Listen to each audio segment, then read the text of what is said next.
Hi everyone, Anura here. Thank you, Natasha, Lauren, and Justin for that introduction. I am a health and wellness coach, and I'm also a yoga and meditation teacher. It's an absolute passion of mine, and I have been teaching students and clients starting from the ages of 2 all the way to 72. I conduct workshops and trainings and classes, and it's all around areas of food, nutrition, movement, sleep, and stress. That's what we're going to talk about today, because stress is something every one of us deals with. It seems like there's just more to do on our list and less time. And unfortunately, we can't add more days in the week or hours in the day, nor can we reduce those things on our list. So how do we deal with too many things and less time? In fact, that is the recipe for stress. So how do we deal with stress? We just kind of do, right? But we also want to feel more energy in our body, more clarity in our mind. We just want to have a better feeling overall. So here today, we're going to talk about breathing, which is an integral part of our life, of course, to keep us alive, but it's also really integral to yoga. Now, I'm not going to ask us today to do any type of yoga poses or get ourselves into downward dog or pretzel, but we are going to focus on the breath because there's so many secrets right underneath our nose. There is a direct connection between our mind, emotions, and our breath. You remember the last time you were on vacation? I know it's probably been a while, but you may be at the beach or at the lake or with friends and family, loved ones, maybe in the middle of a hobby. Did you pay attention to your breathing?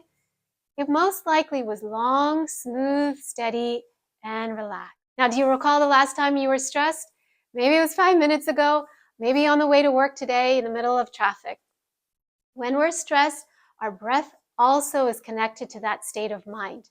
When we're feeling anxious or having thoughts of worry or nervousness, our breath is likely to be very jittery or shaky. In fact, the exhalation can have breaks in it. It's not long and smooth. It can have starts and stops. As well as when we're feeling feelings of anger, our breath can be very agitated. When we're feeling down or sad, we tend to sigh a lot. It's the body's response to get rid of stress.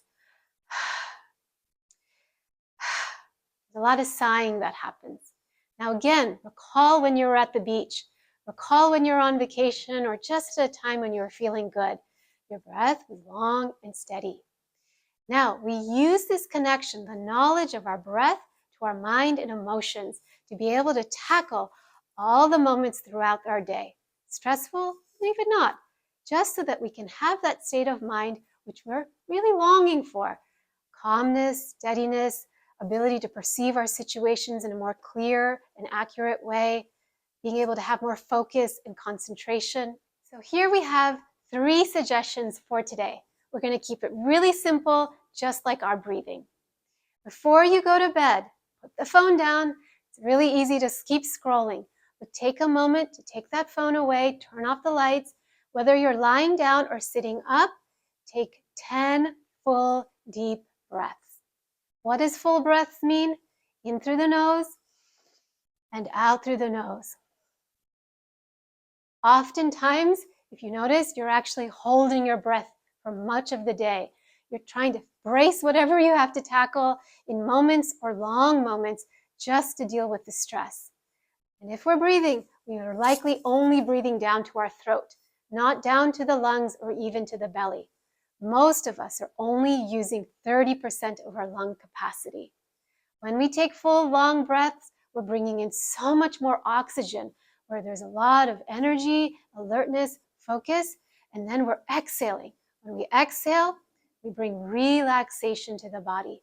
That's why taking 10 full, long breaths before going to bed will help you get into sleep mode much more easily and comfortably.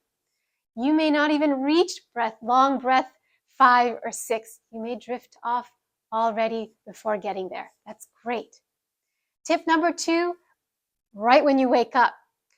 Before you even get out of bed, again, take 10 full deep breaths. Often again, the lights are off, it's dark, and what do? We grab our phones, we hunch over, and we start the day that way. take the 10 long, deep breaths to bring in more energy and alertness so you can start the day off right.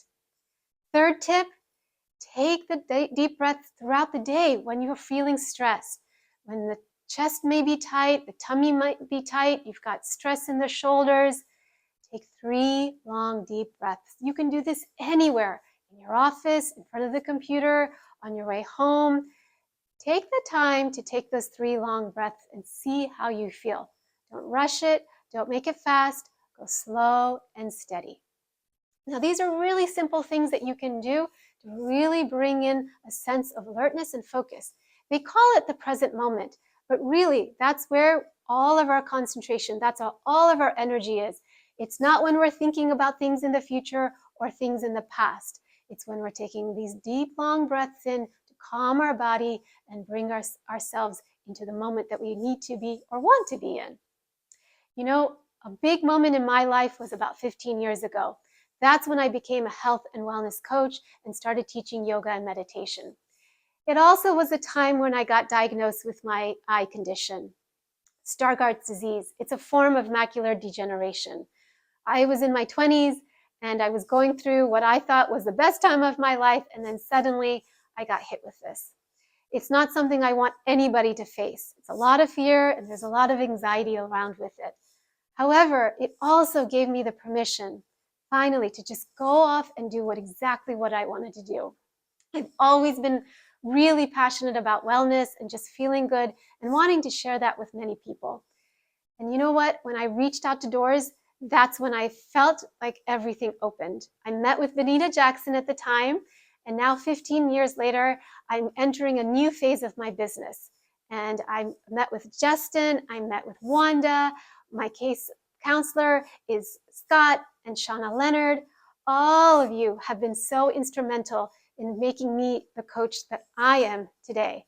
It's these really small tips and suggestions that can make the biggest difference.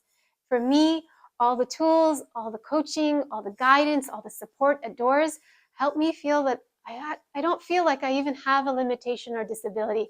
I can go for exactly what I want to in my life.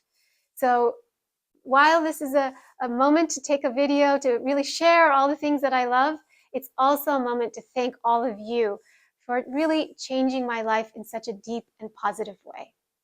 So I hope that we can stay in touch. I hope you can use some of the tips that we have today, that we shared today, and see how it goes for you. Thank you very much again for this opportunity.